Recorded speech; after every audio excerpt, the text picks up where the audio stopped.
Breakups challenge you in your ability to be separate from another person, to be your own person. After having lived life as a team with this other person, you might now feel terribly lonely without your former partner. Stay tuned to learn what to do with these feelings so you can start feeling better. Hi everyone, welcome back and welcome to the channel. I'm Maika, I'm a psychologist. In many cultures, we find difficult messaging around being single. On the one hand, you might feel pressured to live your best life and enjoy being single. On the other, people might worry about you and make you feel like there's something wrong with being single. If you've just gone through a breakup, you're now navigating this terrain and your own post-breakup emotions.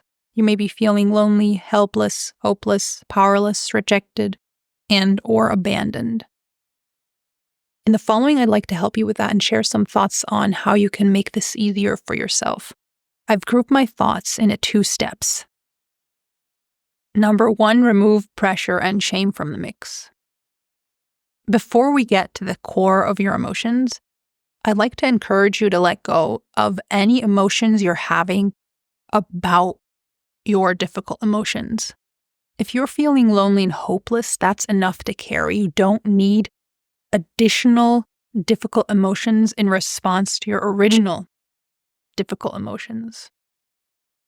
These additional secondary difficult emotions arise when you add pressure and shame. Pressure to feel different, shame about your difficult emotions or situation. To remove pressure and shame, feel into your body and look for where you're feeling pressure and/or shame. Then ask the emotion which difficult thoughts and beliefs it's coming from. See if any answer comes up. You might want to ask several times and keep listening. Do this now, and when you're done, come back to the rest of the video. What did you discover? Perhaps your pressure and shame came from external expectations and opinions about your situation or emotional state.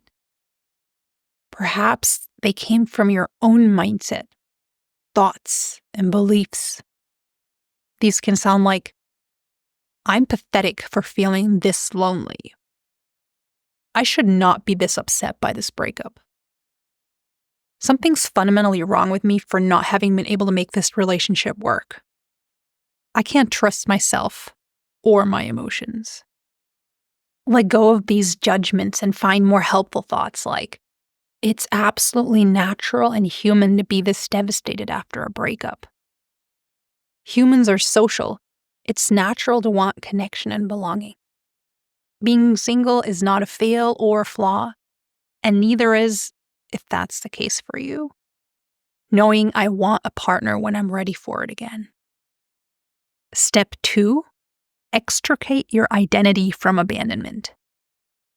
If you struggle with being separate, single, and your own person, your identity is likely intertwined with fear of abandonment and lots of protective strategies of trying to prevent it. That means you're strongly driven by a fear of being alone, and that influences your thoughts and actions so that they revolve around preventing potential abandonment. Of course, there's a reason your psyche grew to function this way. It has to do with the experiences you've made in life so far, especially during childhood. You may have experienced physical abandonment or emotional neglect and abandonment.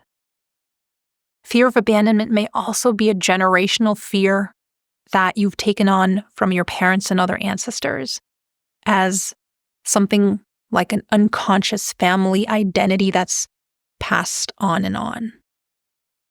If your identity revolves around fearing abandonment and trying to prevent it, you're more sensitive to real and misinterpreted rejection. You're more vigilant for signs of disapproval. And you're more focused on the person you're interacting with, their needs and expectations, than yourself. You're probably also very ready to adjust to what others want and go above and beyond to keep them happy with you. Your relationships are more about preventing abandonment than authenticity.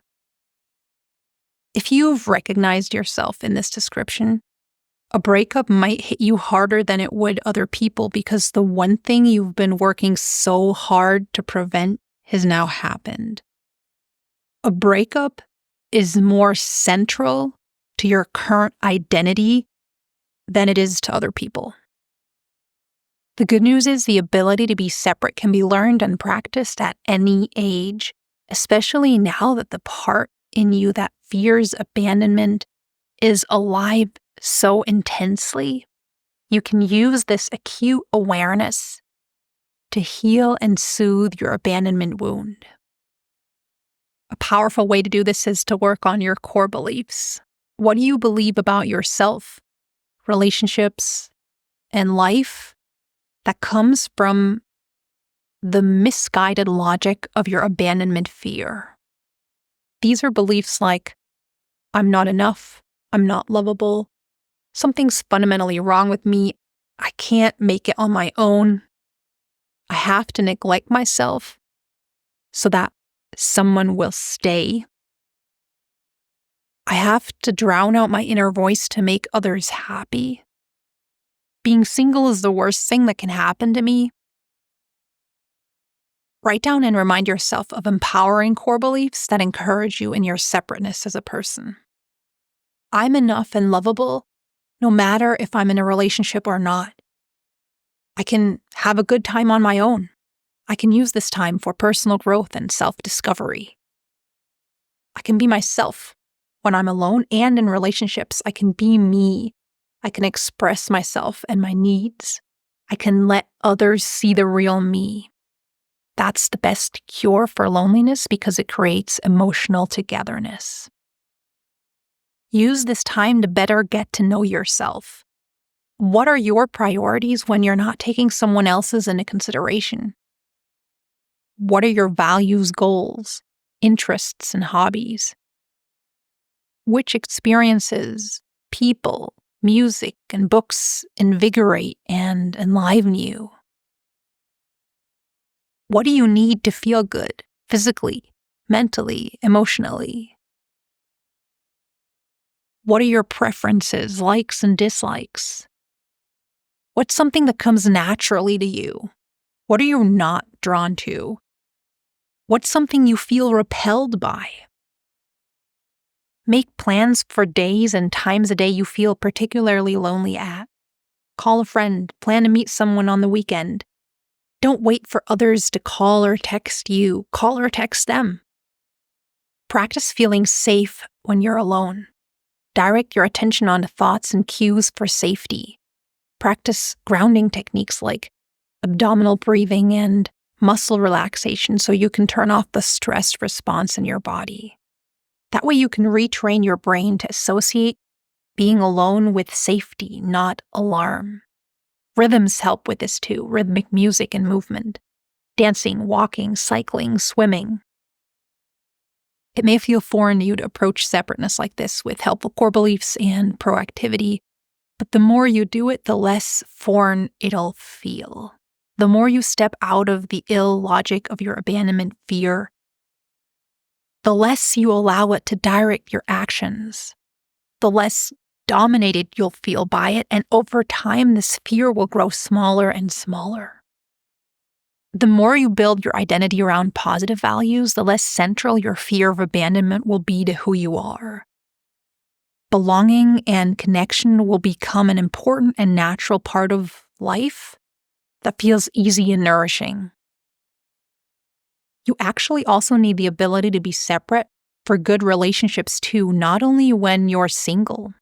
Being able to be a separate individual who feels good within themselves allows you to be present in relationships to feel connected to the other person, not to feel minimally okay about yourself. Being able to be separate also allows you to be real and authentic in relationships, which makes them so much better. With that, I've come to the end of this video. Till next time, take care and remember, you've got what it takes.